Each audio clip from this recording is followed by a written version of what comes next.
തിരഞ്ഞെടുപ്പ് കാലത്തെ വാഗ്ദാനങ്ങൾ കേട്ട് മടുത്ത വോട്ടർമാരിൽ ഉൾപ്പെടുന്നവരാണ് കോഴിക്കോട് കടലുണ്ടി പഞ്ചായത്തിലെ കാക്കാത്തുരുത്ത് പട്ടർമാട് സ്വദേശികൾ. ചാലിയാർ പുഴയുടെ 2 തുരുത്തുകളിലായി ഒറ്റപ്പെട്ടു പോയ ഈ കുടുംബങ്ങൾ അടിസ്ഥാന സൗകര്യങ്ങൾ പോലുമില്ലാതെ ദുരിതത്തിലാണ്.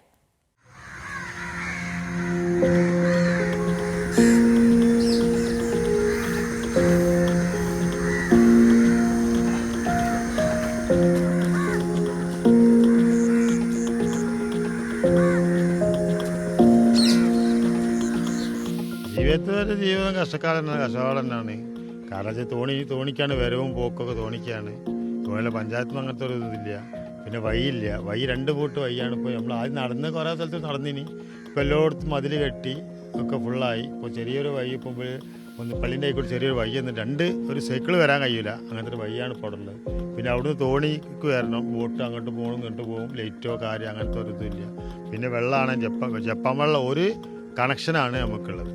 അങ്ങനെ കുറേ ബുദ്ധിമുട്ടാണ്. ഇതിന് ഫുള്ള് ബുദ്ധിമുട്ടാണ്. കാരണം പാവങ്ങളല്ലേ. ഇതിന് തോണിനെ നമ്മൾ എല്ലാവരും കൂടി വിരിച്ചുണ്ടാക്കി തോണി, അല്ലാതെ പഞ്ചായത്തൊന്നും നമുക്ക് ഇന്നേവരെ തോണി അങ്ങനത്തെ ഒന്നും ആരും തന്നിട്ടില്ല. ചാലിയാർ പുഴയിലെ 2 തുരുത്തുകളാണ് കാക്കത്തുരുത്തും പട്ടർമാടും. 2 തുരുത്തുകളിലുമായി 12ഓളം കുടുംബങ്ങൾ. ഈ തുരുത്തുകളിലേക്കെത്താൻ തോണികളല്ലാതെ മറ്റു മാർഗങ്ങളില്ല.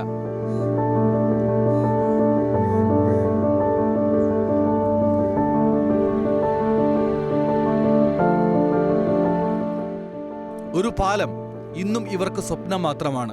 കുട്ടികൾ പോലും പേമാരി തകർത്തു പെയ്യുന്ന കാലത്തും കടത്തു തോണിയെയാണ് ആശ്രയിക്കുന്നത്. മഴക്കാലത്ത് ദുരിതമാണ്. 50 ഏക്കറിലധികം വരുന്നതാണ് ചാലിയാറിലെ ഈ 2 തുരുത്തുകൾ.